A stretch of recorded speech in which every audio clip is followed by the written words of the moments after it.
Hey, we're Attention Trading, a full-service digital marketing agency that helps small and mid-sized businesses with their strategic marketing efforts. From websites, design, social media, and ads, our goal is to create marketing alignment for our clients.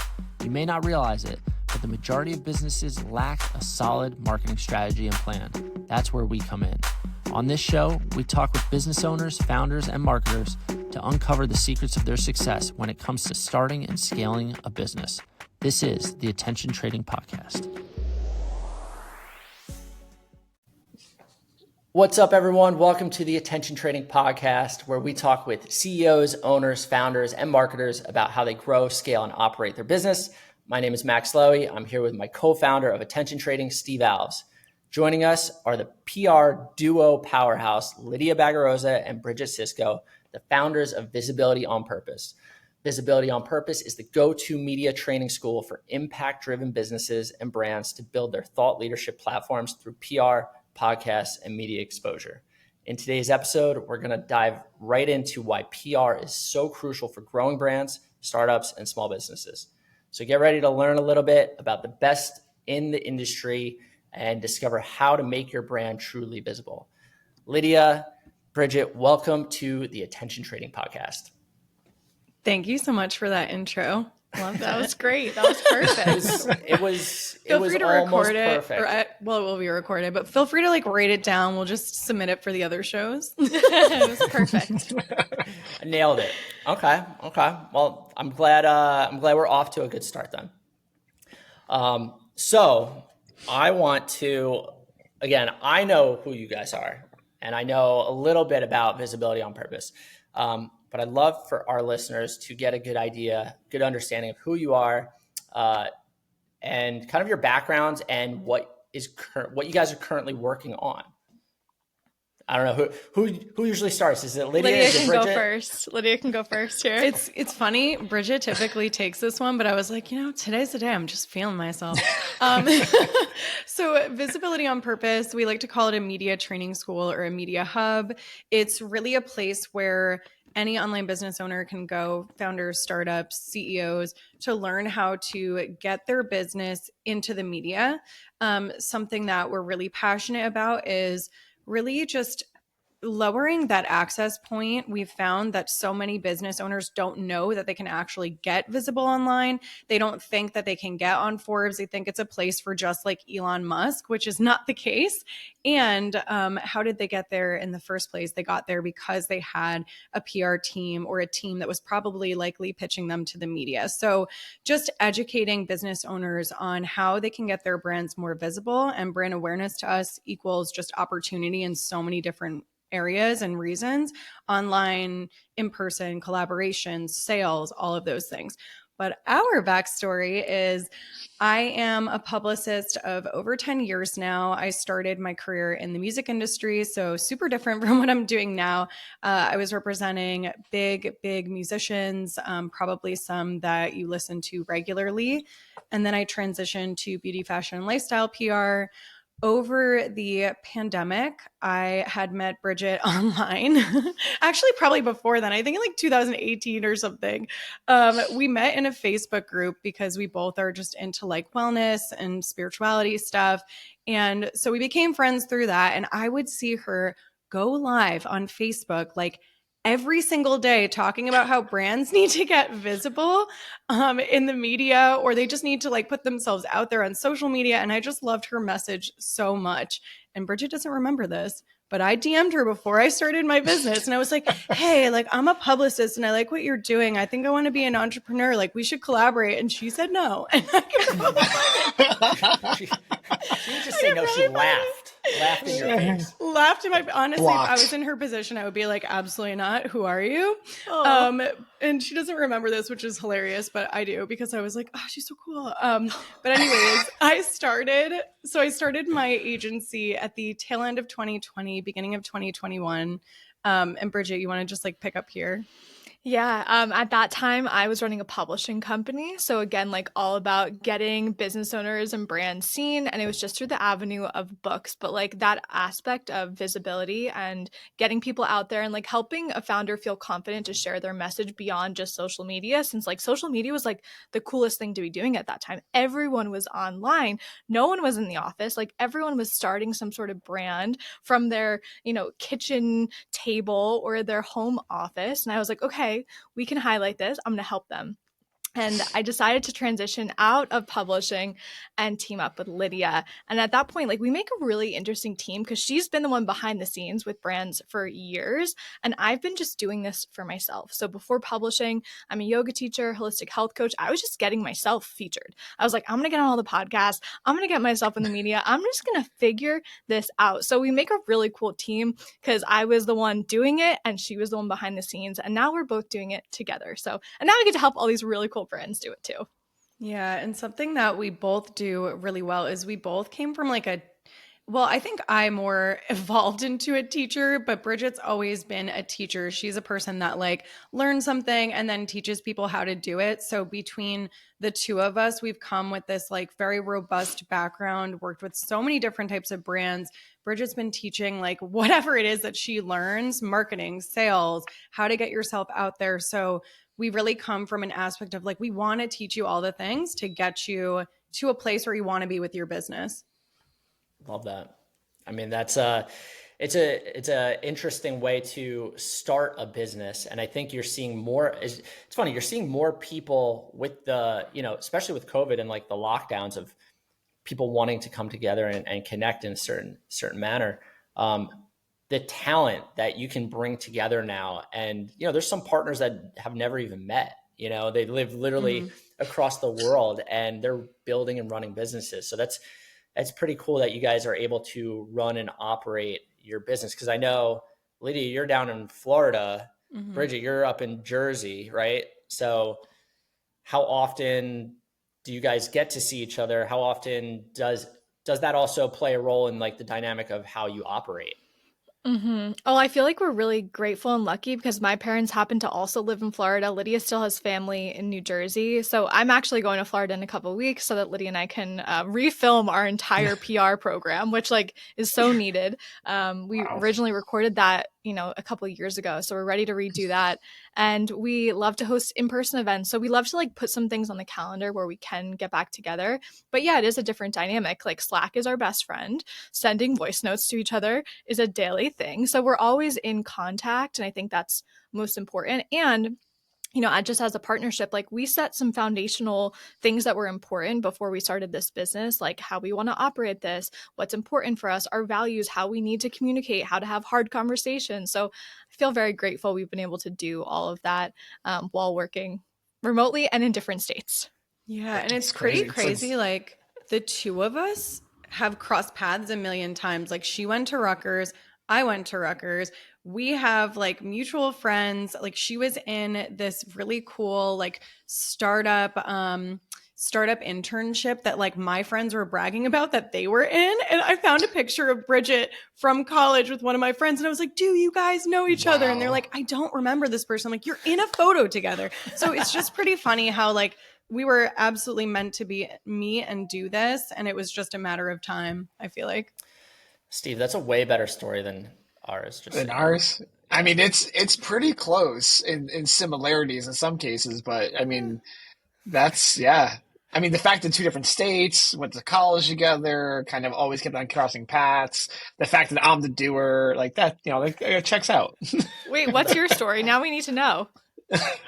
Yeah, Steve, tell us. We never met Yes, you. Steve, you tell the Oh story. yeah, this is great. So Max and I both went to college together. I'm I think a year older than Max in terms of college years of sorts, and we went through the whole college thing together. We were actually part of a fraternity for a very long time, and then throughout that entire experience, like being a part of university, and we were involved in literally everything, like what was it, SGA, IRC, everything that the university offered, like we were hand in hand part of. We were CAs together, or RAs together, and just various things.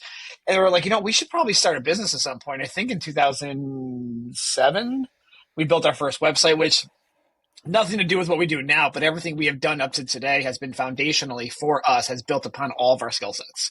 And at some point, like we started doing events. And we did yoga events. We did electric yoga, which was fantastic, which was a lot of fun, which we still try to do to this day. We did bar crawls for a very long time. At some point, like I went off and did the whole ad agency thing, and Max worked for I think Versace for a little while, and then the Move for Hunger stuff and the Lowy stuff, and kind of like not split, but like it was just a very different path of the two of us. And then at some point, I was like, I can't do this anymore for an ad agency. Like I could do this for myself, and he agreed. And then that's kind of where we came back together, and just started attention trading. And it's been a hell of a ride ever since, and it's a lot of fun to do. It just kind of culminated from college and came to fruition. And now we do a podcast on top of all this stuff because we thought it'd be a great way to talk to people about the things they do. Gosh, that's so cool. I feel like with any business partnership, it's like there was like obvious little nuggets and things and moments that were happening where you're like, oh, okay, this was supposed to happen eventually.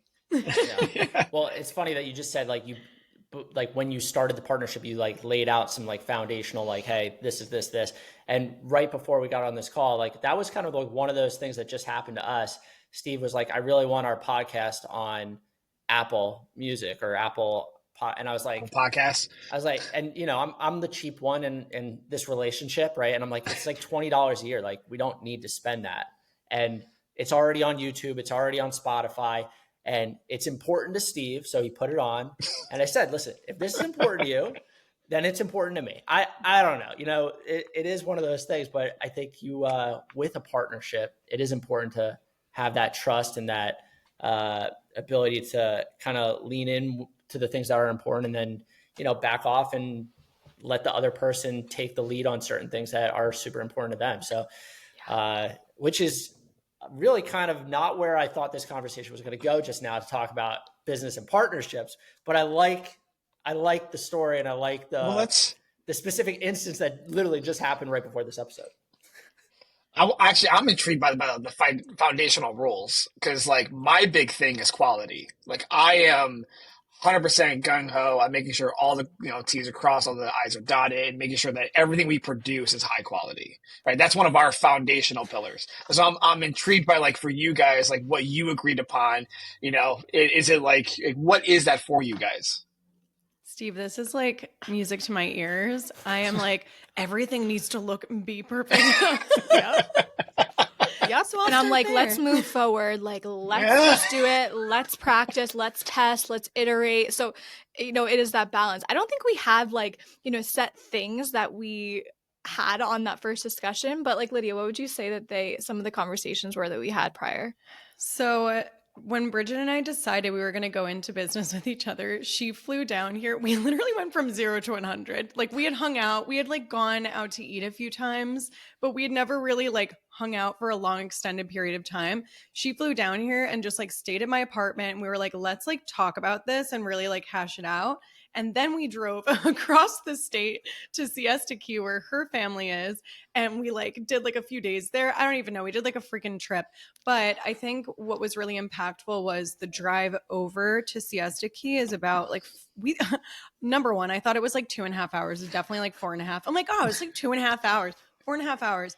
But the whole drive, we were just like, let's talk about everything. Let's talk about like what you've done in business, like what your strengths are, what your weaknesses are, like what you're expecting out of this relationship or business, like what are your non-negotiables. Like we just really dove into it. And I think that was so important to have because the two of us were just like shameless about what we want, what we don't want, what we're willing to compromise on and not.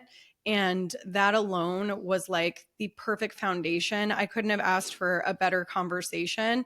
And from there, the two of us are both kind of messy action people. So we just decided to kind of split all of the tasks. And then over the past like 2 years of collaborating together, almost 3 now, we've realized that we've naturally fallen into different roles. Like Bridget built out an entire back end of our business in Notion. I have no idea how she did it. She turned into like a tech engineer. I don't know. And it's amazing. And I'm just like, I know how to duplicate things, but I don't know how to build it. So she has built that out. I'm more of like, we're both very creative, just in different ways. I'm more of like the visual creatives, I think.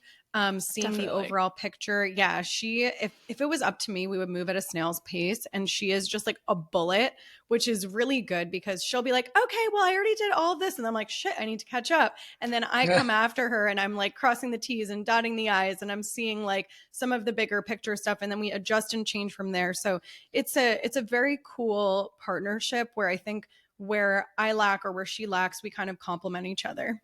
Definitely. And you guys have mentioned, and I'm very much the techie side of stuff, right? So the mention of Notion and Slack. What else kind of tech stack are you guys adding on top of that? Are we talking about, what else you put in? Are you guys doing Wix? Are you WordPress? Are you guys doing what kind of tech is really involved in all the things you guys are doing? Yeah, we have Kajabi. We've just like used it for a while. We have a pretty robust affiliate program with Kajabi. So, I mean, we're open to suggestions if anyone has any other thing else. So we do email through there, website through there. We have all of our courses through there, which is great. We have all of our landing pages, all of our funnels, all of our automations, all of our like coupon codes through there. So I enjoy like the back end of all that and setting everything up there. Lydia doesn't care, which is perfect because I'm like, "Meh, let me go in and have fun." We use Slack. We use all the social platforms, obviously. We use Notion. We use like Tally forms. We use Zaps for like connecting things together. Gosh, what else do we use? See, like, I don't even know what Zaps is. Like, I had no idea. No, you know what it is. It's I Zapier. do. It's what connects our quiz Thank to you for Kajabi. saying it right, because people call it Zapier and it drives me insane. Thank God I said it right. Okay, so I did create our quiz on Interact, and I felt very techie, but I didn't connect it. That was a you thing. Oh, you're right. You're right. So I'm like, really? We have something that does that? So yeah, it's interesting because like whatever I'll like tell Bridget my ideas sometimes, and she's like, oh, okay, I'll find a tech like solution for that, which is really cool because it would take me probably like, I don't know, a few months and some workshops and things to figure it out. And she just gets it. Yeah. So I just like automation. I like efficiency. I like systems. I like processes. And especially as Lydia and I start to want to grow this business, we have an intern right now. We had 2 last semester, and we are looking in that direction of hopefully being able to have a team and more support at some point. So we know that these types of systems are absolutely necessary to be able to delegate and do what we love best, which brings us back to the PR, which is we love training and teaching. Like we love training, we love teaching, we love connecting with people, and we love our podcast. If we were doing that all day, life would be so, so beautiful. Yeah. No, that's awesome. So now that we're back to the PR piece, right? Tell us about like the course, or like, because you have multiple courses, different, and it's for different people, right? So tell us a little bit about what the offerings are. Totally. So we have a couple different ways that people can work with us. For the people who are just like the DIY founders who love to dive into things themselves and then be able to ultimately delegate it to a team member, we have our program called Pitch Party, which is like our big PR program. And it goes through everything from helping to position the brand to how to write a pitch, who to contact, how to do the research, how to leverage the media that you get. Literally everything that you really need from a founder's and brand perspective to start getting in the media. And then from there, we have noticed that some business owners also want to work with us one-on-one. So we have some consulting options where we just include the course and we call it like done with you. So we're going to help you write the pitch. We're going to help you. We'll review the pitch. We'll fix the pitch. We're going to send you media leads as they come to us. So we have a couple of different, those are kind of like 2 biggest things. And then we have a bunch of mini courses for that business owner who just kind of wants to dip their toes in the water, like how to get booked on podcasts. Maybe they're dealing with all that visibility fear and they're like, how the heck do I even get started? So we have a visibility era workshop. We have a kind of a pretty robust offer suite, I would say, for anyone where they're on that journey. It's awesome. Yeah, I think it's really cool that you offer a few different courses at different stages, because everyone's a little different, right? And it's funny that like when I think about where Steve and I are with attention trading and how we are building and scaling and we have clients, but like what is that? Like what's next for us? And I think, you kind of said it before, is like you really, I don't want to say obsess over the process, right? But it is important to kind of put those things in place, those systems and the process in place for growth. And you want to grow smart. And I think that's a lot of times people will just want to grow and they don't really have that intention of how to do it the best way possible. They'll either hire a ton and then they have to fire because they didn't plan properly or accordingly. So I think it's smart that you are thinking through a lot of that earlier on and kind of just being prepared for what growth looks like for you. So, speaking of that, like as far as like short-term goals, long-term goals, like what does that look like for really a coaching consulting business like you guys have? I feel like I've been obsessed with the goals lately, so I'll take this one. So for our short term, actually, it's great that we're talking about this because we've been having a lot of discussions internally of what growth looks like for us and what we are letting go of and what we're actually pivoting and doing instead. We just recorded a podcast episode on this, so eventually that'll be out on Visibility Era. But basically, what we've noticed is the way that we started our business is not the direction that we're going necessarily. So we started our business back in 2021. Well, we started our own businesses, Bridget pre-pandemic, me during the pandemic, and then everybody was kind of online during that time, and things have shifted in the market, the way that people are consuming information or where they're hanging out. So we started a Facebook group when we started Visibility on Purpose, and we noticed that it's been more of an energy suck than it's been lucrative or just community. Our real goal there was just to have more of a community aspect of where people are really having discussions and conversations, but that's not really what's happening right now. So we've decided to do away with our Facebook group. So that's something that we're doing. And just looking at all aspects of, are we in a growth strategy, not a nurturing strategy? Because our goal is growth over the next few years. So we looked at our Instagram and we decided like, hey, we're not going to post static posts anymore because Instagram doesn't push those out to new people. We're going to only do reels. And like on YouTube, we decided to start a YouTube channel because it's a search engine. We decided to pitch ourselves to the media instead of just helping other people do it because it is going to boost our searchability. It's going to bring new people into our business. Same thing we teach all of our clients. It's going to give us credibility and trust. So in terms of short-term growth, we really want to continue to just boost our own brand awareness within those places that we like to hang out online. And then long-term growth, we would love to have a business that works in the background and we don't need to be outwardly doing sales. That's why we're really focused on the sustainable growth. And we know it's a long-term strategy. It's something that we teach and talk about often. And to have a team underneath us that helps us create the best products and the best experience for our clients. And then something else that we've always talked about is how do we stay ahead of everything and how do we pivot when our clients are asking for something new. I think Bridget is really, really good at this, more so than I, of noticing when our clients are asking for something different and pivoting. So for example, we noticed that a lot of our top tier clients or ones that are, have bigger businesses maybe already, they're wanting PR. They're in a stage where maybe they're not ready to hire a publicist full time, but they have a virtual assistant or a team member. So then we came up with a Pitch Party, our PR assistant program. So we're teaching assistants, these are team members or virtual assistants, how to actually pitch properly. What we noticed is it's already happening anyway. So why don't we just teach them the right way to do it? So staying ahead of the game, I think for long term is just something we're really passionate about. How do we always stay ahead of the curve?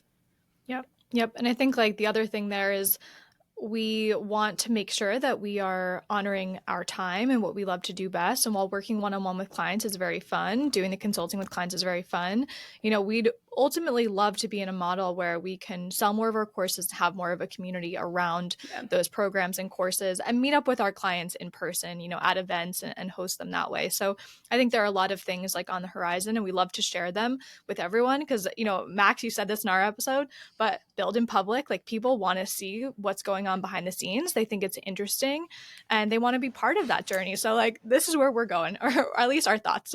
Yeah, and I'm a big believer in it. And honestly, after our episode, that's when I said, hey, me and Steve have been talking about a podcast for a while. We were always like, what are we going to talk about? Like we'll literally sit on the phone for 2 hours after a client call and talk through what we're doing and what the plan. But like, and we were always like, is this interesting? Like, will anyone actually care? And so now we're on, I think you guys are episode like 12 that we've recorded in a pretty short period of time, right? And we're generating leads from it. It's content for us. It's content for our guests. And one thing I really liked about what you guys are doing, because you could tell everything that you guys are doing is very intentional and the whole community aspect of it all. So like I was a guest on your podcast. You guys bring your guests together for like this networking podcast event. And I loved it, right? Like unfortunately I showed up a little late, but I don't remember. Max, people were obsessed with you. Do you know how many text messages I got afterwards that were like, Max is so cool. Oh my God. I'm like, oh my God, by the way. So I don't think I told you that, but people were like a huge fan. Well, that's Max sociable? No way. That's not possible. It was really cool because I was able to jump on other people's podcasts that have like it was a great opportunity to meet more people, like-minded people, and just do it in a very different way. And I tell Steve all the time, because I'm always like, oh, should I go to like this networking event, like the chamber? And I'm like, hey, Max Lowy, how are you? Like, I hate it more than anything. It's like, like even just like pretending to say it, I'm like cringing over it. But I understand the importance of networking. I understand the importance of relationship building. And I think the way that you guys are doing it within your community, it's so refreshing. So I applaud you guys there because it's a lot of fun. Like you said, like the podcast is a lot of fun. We're having a blast with it. So yeah, I will say after being a guest on your episode, that's where I was like, dude, let's go. Like, we got this. That means a lot to us, Max, too, because, and to go back to Steve's question of like, what were some of those foundational things we talked about? We did talk about the values that are most important to us, and fun and community are like at the top there, because we were like, we could work for a company and make a bunch of money, blah, blah, blah. But we want to create and build something that is fun, that people want to be a part of. So I love that you love what we're doing with the networking. That literally means the world to us. And I'll just plant this here because we're thinking of having one more like add-on to that. Not only are we going to invite our guests, we're going to also invite the people, the shows that we've been on. So the hosts of shows that we've been on, all into one networking event. Because we were like, we know so many incredible people through podcasting who have amazing businesses. Like, we love being the connectors and that touch point for everyone. So why not create it? Yeah, no, it was a great virtual event. Like, I loved it. The interesting thing is, and I think this is a product of the current situation, like we are obviously not in offices, right? We're all in our own little home offices. Given that we no longer go to offices, and it's been very obvious that over the last 4 or 5 years, like working from home is a very common thing. The fact that you guys are doing these, like to do a podcast specifically, gives us the availability to have this kind of conversation as well. Because I feel like, and that's why it's so fun for me, I've been doing this, like working not in an office since like 2017. So like for that, like I don't have a lot of exposure to a lot of individuals. I can't walk by a water cooler unless it's my dog who's currently sitting there, right? But like it's this opportunity to be able to have discussions about what we do in the space that makes this so fun for us, right? Yeah. By the way, Steve, you are absolutely welcome to come to our next one. So we'll get your email. Absolutely. Love it. I'm going to get it on the calendar today. I'm like, ooh, now I'm jazzed. Got to make this. Yeah, we'll do it. He's gonna be the new favorite, so. Watch out, Max. It's dangerous because like my big thing is like I love giving value to people. Like that's the big thing for me. Like I grew up in an environment in terms of like my professional environment where like the people above me were gatekeepers. Like they did not want anybody below them to scale up whatsoever. So like when I knew that when I got to a position where I'm like, hey, I have some value to provide, I give all of it to everybody all the time. And like people are like, well, why can't you monetize on that? I'm like, I am monetizing on that. These are solid relationships that I'm providing value to people on. And ultimately, if no matter what I tell you in terms of what you should do, honestly, 9 times out of 10, people don't do it. Or they're like, that's a great idea. Can you do it? And I'm like, yeah, I totally can do that. Steve, I love that you said this because Bridget and I are huge on not huge on not gatekeeping. So just to give you a little bit of backstory of like what my PR career has looked like, I feel like I've had to do a lot of unlearning. So in PR, I worked at, top agencies where it's very competitive. And what's funny is even if you work for an agency name, everybody has their assigned brands, right? So like me as a publicist, I was assigned, 4 to 8 brands at a time. And I had to deliver for these brands and they were my clients and I was the account manager. So people had this mentality of like, they cannot share contacts because they need to get press for themselves or they're not going to perform. And it does kind of make sense. But then when you look outside, it's like, no, it doesn't, because the long-term results of sharing contacts, helping other people, it comes back to you. It's like a boomerang. And so it made sense when I was not understanding like how business works. I think really good business, Bridget and I talk about this a lot, really good business, the foundation is network, it's connections. And if you show value in your network and connections, you will thrive. Like that is just, it is the overall look, but you need to see that bird's eye view.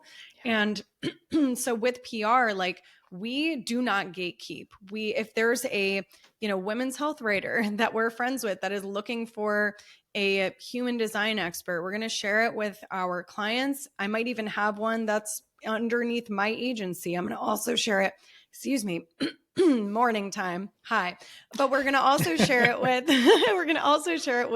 our community. We're going to share it with others because at the end of the day, like also these writers at big publications, they're looking for the best source for their stories. And so it's just a win-win-win all around. So really important, not gatekeeping contacts. And I think that's what's really cool about what we're doing is we're opening this up to allow lots and lots of brands to be able to get themselves featured. So it's not just the brands that have the big budgets for PR agencies. And it's funny because I'm literally doing this on my own. Like I am a publicist and I'm also like, you know what, I'm not going to gatekeep, like do it like this way. And we teach teams as well. We teach, small business owners. So we're just big on like, why don't, if people are trying to do it anyway, or if they're doing it wrong, let's help them do it right. And there's just there's more than enough to go around. Like the businesses who want to work with a PR agency or a publicist, they're always going to be there. The businesses who maybe don't have the budget just yet and they have time, they're going to learn how to do this themselves. The businesses that want to train a member of their team, there's a place for them. So we just feel like there's enough for everyone. And that mentality is also going to help us in business relationships, like everywhere, which most corporate settings, you usually don't see that. No. Yeah. Okay. So as far as like, one thing I'm interested in is like earned versus paid media. And like, again, I haven't taken your course, right? Yet. We'll put that out there yet. But like, I guess what kind of budget for, a small business, and I don't know what small is considered as far as like company size, is it revenue? And it's probably a little different for everyone, but like, how do you guys, I guess, help these smaller businesses either come up with a budget? Is that part of the course? Is it, is like, what are those details that are needed for a small business to come in and actually do this the right way? Because obviously there's a right way, there's a wrong way. And then there's, the paid, and then there's the earned. And like, there's a lot of different tactics and techniques I'm sure that you guys teach and provide, but like, what kind of budget are these small businesses looking at? Yeah, so I can start with paid media versus earned media. So paid, I don't necessarily think it's wrong. I think there is a place for paid if you're, let's say, for example, a tech company and you're not founder facing and you really don't care and you have a big budget and you've raised capital and you just want to get some ads out there. At the end of the day, like paid is basically ad space. So maybe for them, it does make sense. We teach organic press. So organic means that the exchange is you're providing value for their audience.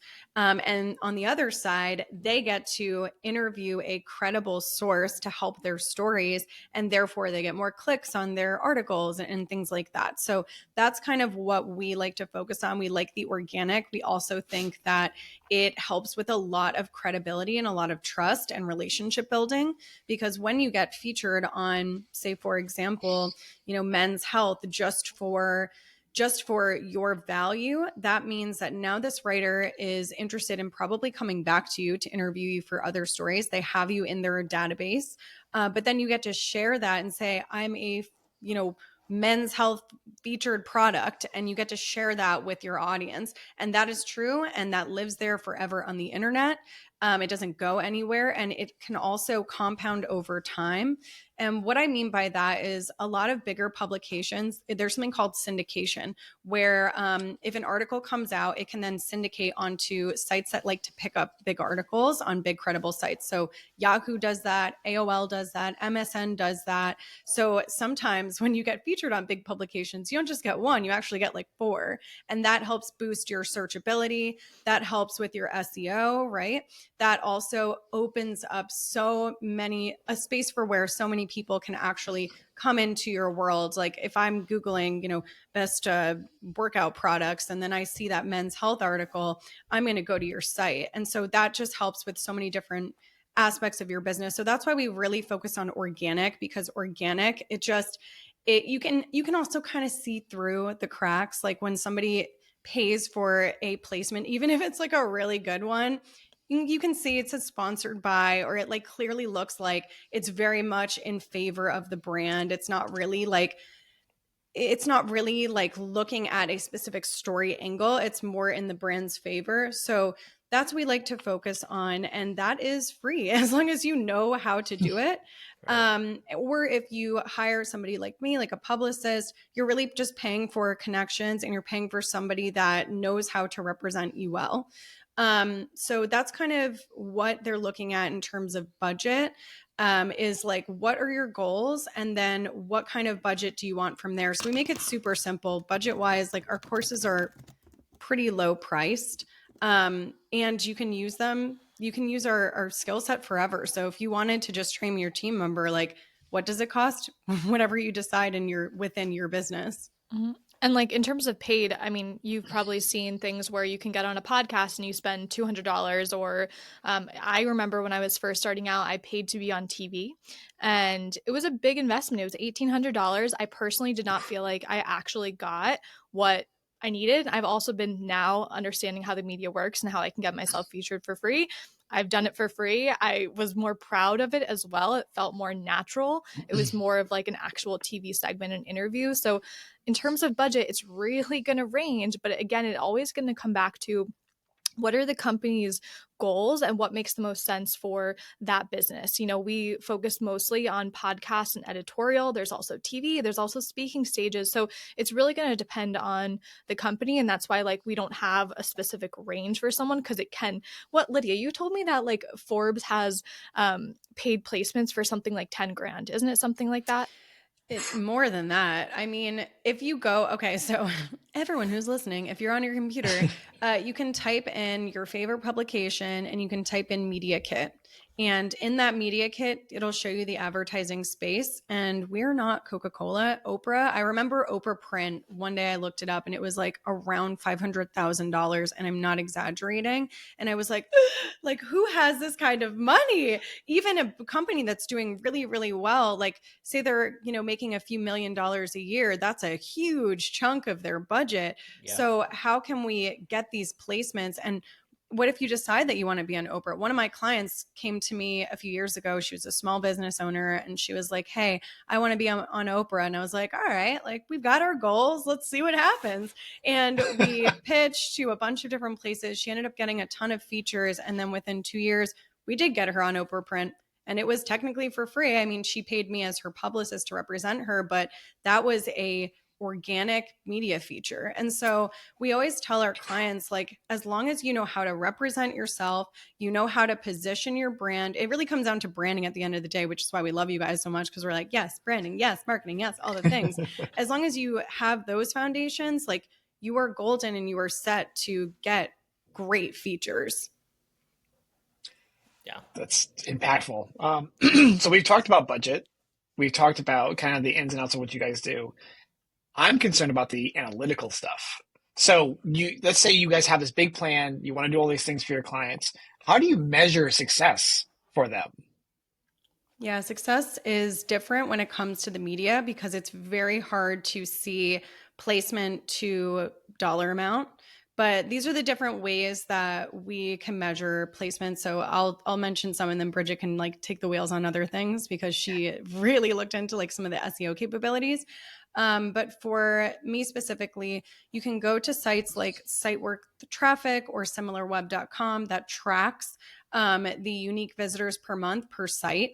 And so just alone, I think Forbes is like 52 million unique visitors per month. So that potential of somebody coming across your article, and then imagine that lives on the internet forever. So that just compounds over time, and everything is like an algorithm or searching in Google. So yes, it is like new on the website, but also when we're Googling things, sometimes articles just come up. There's very few articles that'll have like the date on there. Like, you know, very few articles will have like typically it's like New Year's stuff. It's like the best beauty products of 2024 or like whatever, right? Right. So it kind of lives on the internet forever. Something that a lot of publications do is they actually will repost articles because it's easier for them. So it'll look like a brand new article, but they'll just update like a few things in there and then they'll repost it. So then it looks like a new article. So anyway, when we talk about the compounding effects, that's so important.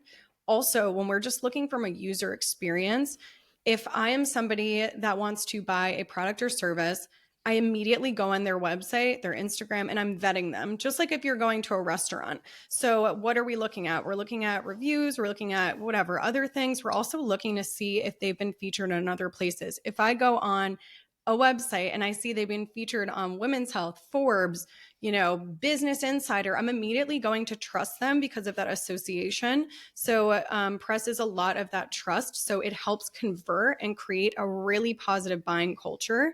We also tell all of our clients to optimize their social media platforms. So if they're on Instagram, you know, have a highlight section that says press. Like, it's so funny as a publicist, I know this, but like I also trust brands that are featured on big publications because that's how I typically like vet somebody that's credible, right? So if I'm going on say I'm thinking about a skincare product and I go on their Instagram and I see they've been featured in like so many different things because I looked at their highlights and it says featured in, you know, X, Y, and Z in their bio, immediately I'm going to convert faster. So it's really converting.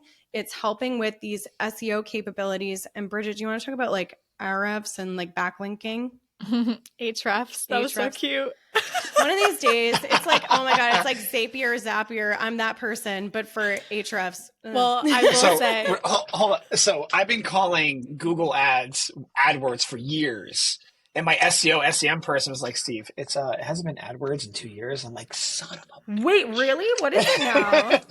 It's just Google Ads. And like hilarious. Up to like 6 months ago, and then even something like SEMrush, which if you guys are familiar in the space, like Ahrefs, right? SEMrush, I called it SEMrush for years. And then again, same person goes, it's SEMrush, Steve. I'm like, you guys are killing me. There should be like a database for us business owners to like just know how to pronounce things right. And, you know, if anyone is listening out there thinking of starting like a startup, just like Make it easy. Just Make it easy.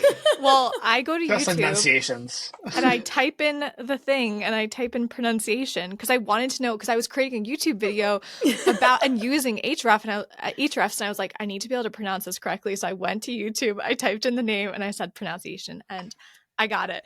Love it. Yeah, to go back to your question, sometimes it's not so direct. So the biggest thing that we like to focus on is brand credibility, brand trust, and obviously those features are like the physical representation of the needle moving forward. We say that editorial is incredibly great for that credibility and the trust because it does something subconscious to the mind in the consumer, and they go, ooh, they know what they're talking about. And then podcasts are incredible for conversion because you have long form story content where you get to know the person, we get to laugh, we get to share value, you get to know our personalities, we build trust that way. And usually in podcasts, you're going to have some sort of download or freebie so that any of the listeners can go there. And that's a great way to actually track. So we do recommend that anyone who's on shows have some sort of like evergreen freebie that adds them to the email list, puts them in a funnel, tags them, like, so you know exactly where that person comes from. And a couple of months ago, I got really into looking up backlinks and SEO and how media features really, really support that.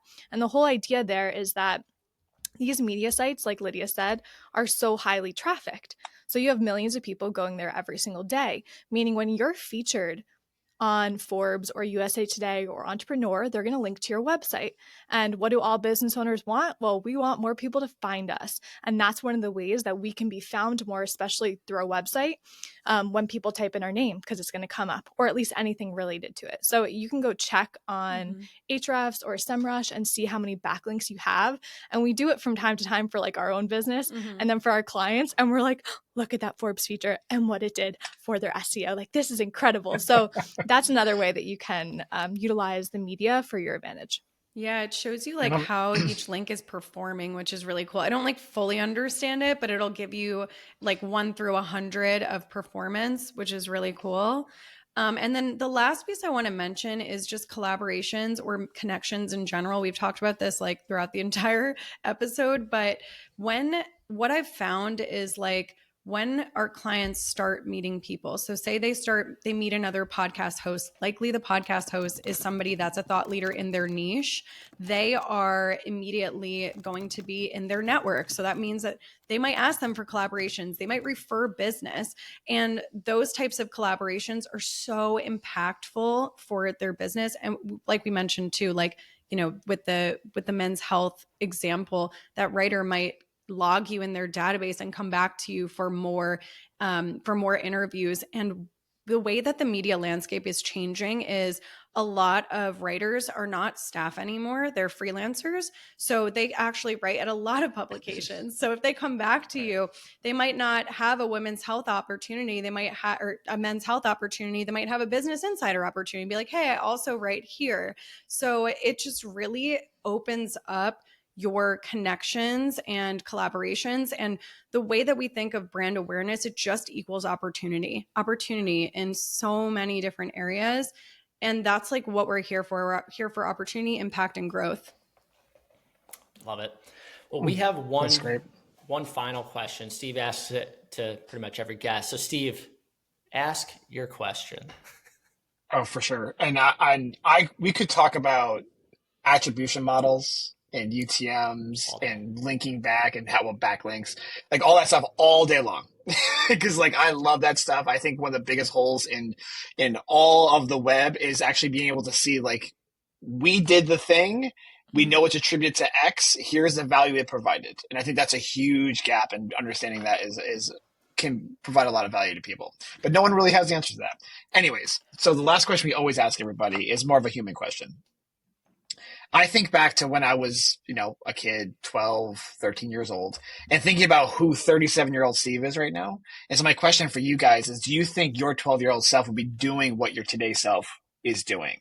Did you have any clue this is what you'd be doing today? I'm going to be honest. Like, I thought I was going to be a marine biologist, but I mean, that's why we ask. It's so unexpected every time. So unexpected, but it's funny. We just did this branding worksheet with one of our amazing podcast guests. He is a branding expert for big companies like Godiva and many others. And just for fun, and this is what I'm talking about with connections, guys, just for fun, he was like, guys, like, why don't we just do the branding? I want to do my branding workshop with you. Here's my workbook. Let's regroup and find out what your words are for your personal brands. And so me and Bridget did them individually. And one of the questions was, what did you want to be when you grew up? And it was funny because, yeah, I wanted to be a marine biologist, but the reasons why I wanted to be one kind of go hand in hand with what we're doing today. And it was, I saw the similarities I saw was like doing something for the greater good, doing something where, what else? Oh, there was something that I wrote down. It was like, the ocean is so like underrepresented and I wanted to like help and explore. And it's like, I'm doing all of these things with invisibility on purpose. So I guess like the actual like job title changed a lot, but the reasons why I'm in this business is the same. So that was interesting. Wow. I did not know that, Lydia. This is a great fun fact. You should use that when you introduce yourself in networking from now on.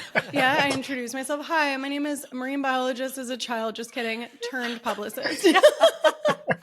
I love that. Actually, Lydia, my reasoning is very similar to you. So this is very a Bridget thing to do. I wrote down 4 things that I wanted to be when I was younger. Teacher was one of them. Famous was another one, mom was another one, and professional soccer player was the 4th. And while none of those are true in some ways, again, the reasoning behind all makes sense. Like, I'm very athletic. I love to do distance races. Like, I want to be pushed, and I'm like a very hard worker. So that makes a lot of sense. And then with the teacher, when I got older, I was like, I'm not going to be a school teacher. But as soon as I became a yoga teacher, I was like, oh, this makes sense. I love teaching people. And now it makes a lot more sense. And the famous, like, okay, maybe it's not me. I don't really want to be the next, Paris Hilton. That's not really who I want to be at all, or Taylor Swift. But I get to help people do that. So like it all does. And I'm just a nurturer in general. So it all makes sense. Love that. Yeah. I mean, you can definitely, figure out how you connect those dots personally. And I can see it. I can see, you wanted to bring more awareness to, marine life. I get it. It makes total sense. You wanted to be a teacher. Get it. Yeah, no, it works. It works. So, I guess for us, I just really want to thank you guys for being here and sharing your story. I know it went a little different than I originally thought it was going to be, which I love. I love that we talked more about business partnerships and everything that you guys are doing on a regular basis. But I just want to thank you guys again, not only for joining us as a guest for our podcast episode, but also for lighting that fire under me to even get our podcast up and running. So really, really appreciate it. And actually, where can people find you guys? Here's your time to shine. Here's our plug. Everything Visibility on Purpose, all across the internet. We do have a free PR starter kit if anyone wants that. It's on our website. We can also link it to the show notes, but Visibility on Purpose, anywhere you go. Perfect. All right. Well, thank you. Until next time, I hope everyone enjoyed this episode.